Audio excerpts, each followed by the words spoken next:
the Sports Betting Network. It is always great to be joined by this man. Tanner Kern does great work at DraftKings. We just took a look at the NBA Finals in the last segment.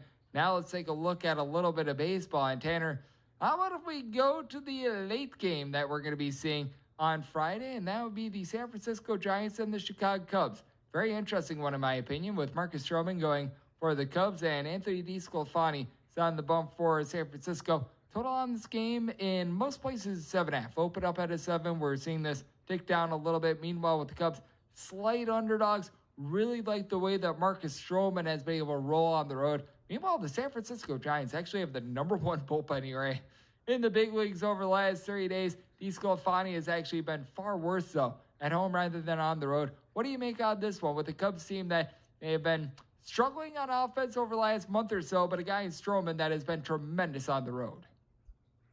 Yeah, they've been struggling on offense, but when you look at them with Marcus Stroman on the mound, they've been fantastic. Stroman's coming in this game at 6-4, but they have won the past 4 games that he has pitched in.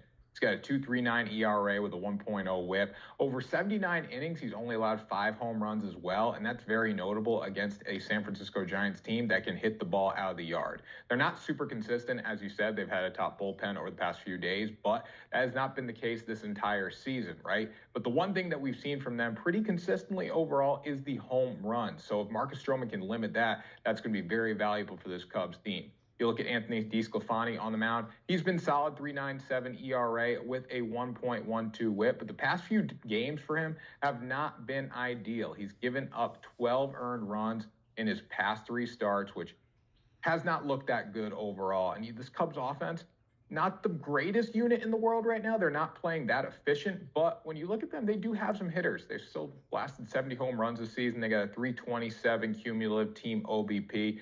I just love the way the Cubs play with Marcus Stroman on the mound, and that's why I'm going to lean towards them with the plus money. And how much do you take a look at home and road splits in a situation like this? Because you mentioned it with the San Francisco Giants, one of the better home run hitting teams, but they only get about 1 home run per game at home rather than about 1.7 on the road. That's because Oracle Park, one of the more pitcher-friendly ballparks, and typically you're going to have a home field advantage, but almost in some cases it feels like it's a bit of a disadvantage for the San Francisco Giants as a result.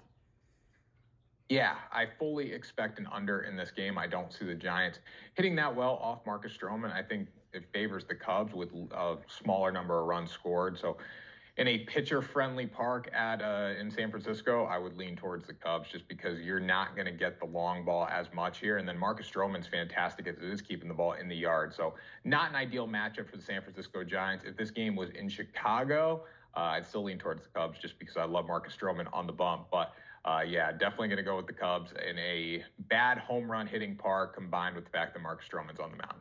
And with any home game with the Chicago Cubs, it would always be a case of the wind as well, because that could be a fickle fiend to many. And it could be fickle to take a look at teams that go cold with their offense. And boy, the St. Louis Cardinals are about as cold as an igloo with their offense. Now, they did get a win in their last game against the Texas Rangers.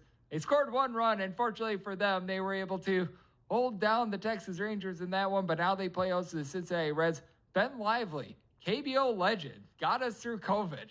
Thank you, Ben Lively, for your service, is going for the Cincinnati Reds. Meanwhile, Jordan Montgomery is on the bump for St. Louis, and this total is cratered. Open up at a 9. Seeing in most places an 8.5. I'm now seeing some 8s come onto the board as well, and with the St. Louis Cardinals, they're in between about -180 to -190 favorites. Certainly, this Cardinals team has been far better at home rather than on the road with regards to their offense, but very interesting spot here with a guy in Ben Lively that I feel like he's pitched above his skis a little bit, but that said, the Cincinnati Reds bullpen also is a little bit better than that of the Cardinals. The Reds have so much momentum coming into this game. Elly De La Cruz has taken over baseball. He's already plus 350 on DraftKings to win the Rookie of the Year, which is amazing. He's been that good. He's got a triple, a double, and a home run in his first few games in the show. And I think that momentum, that series win momentum, is going to carry into this series against the St. Louis Cardinals. As good as Jordan Montgomery has been, he's been one of the better pitchers for the Cardinals. He still has not been that good overall. 4.23 ERA with a 1.39 whip. Going against Ben Lively, who, as you said, has pitched above his level this season, but he's still been really good. And I'm going to bet on guys who have consistently shown their stuff this season. 3.03 ERA, 1.01 whip. That's fantastic. The thing I worry about him is the home runs, giving up 5 homers in about 30 innings of work. But if he can keep the ball down the zone, they're going to be just fine. And when you look at how the Reds offense played against the Dodgers, they hit some really good pitchers in that series and scored a lot of runs. I see them hanging with the Cardinals. So I'm going to take them at plus 1.5 for a very fair price, about around minus 130. I'm going to sprinkle the money line as well here. I mean, it's up to plus 170 in some books. Go for it because the Reds can play with any team. They just beat the Dodgers in 2 of 3 games. They can do that against a struggling Cardinals team.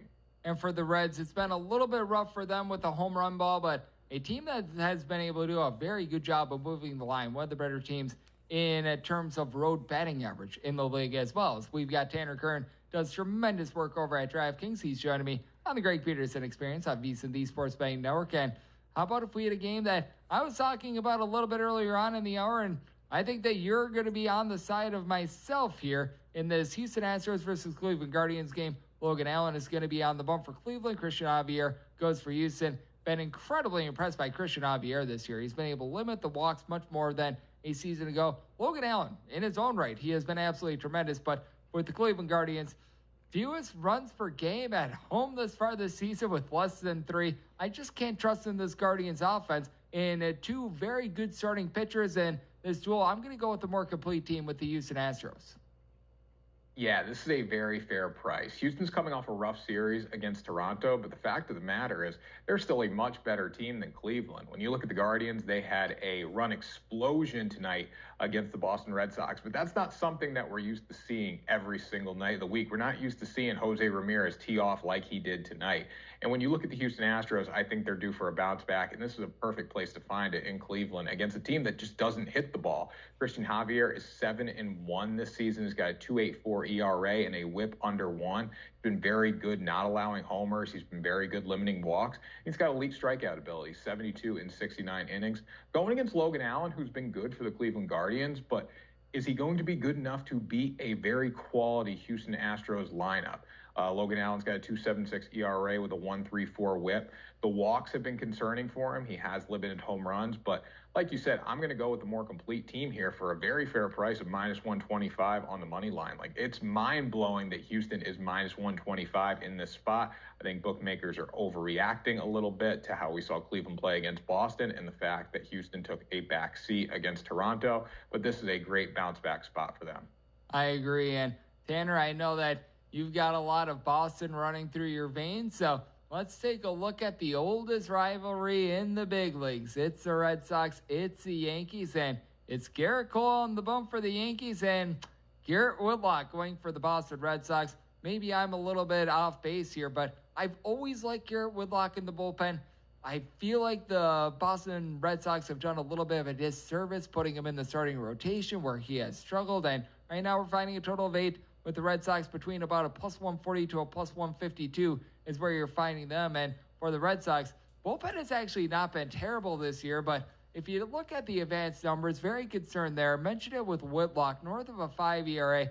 I think that the Yankees, even without Aaron Judge, going to be able to get enough runs up on the board, be able to get the job done. And Garrett Cole himself has had his struggles this year, most recently in the month of May.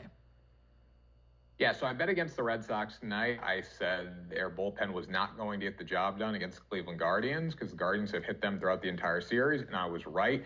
I see a similar result happening in this game with Garrett Whitlock starting. He is not a starting pitcher. We've seen that 5.61 ERA, 1.29 whip. He needs to go back to the bullpen, but the problem is for Boston, it is a bridge year, and they just simply don't have enough studs in that starting rotation to really say that, hey, Garrett Whitlock, you need to go back to the bullpen.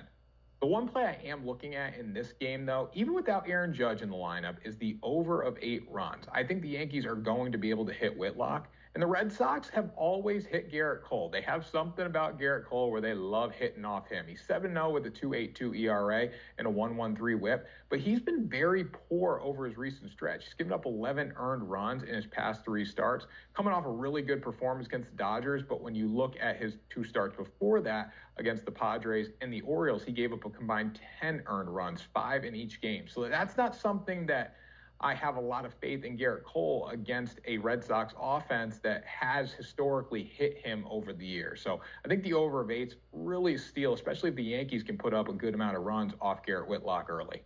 To your point, every single time I watch Garrett Cole against the Red Sox, it feels like he's giving up 3+ runs. So I do agree with you there. And Tanner, you do absolutely amazing work at DraftKings. You cover a little bit of everything, and I always appreciate the time. Thank you so much. Thanks for having me, Greg. Really appreciate it.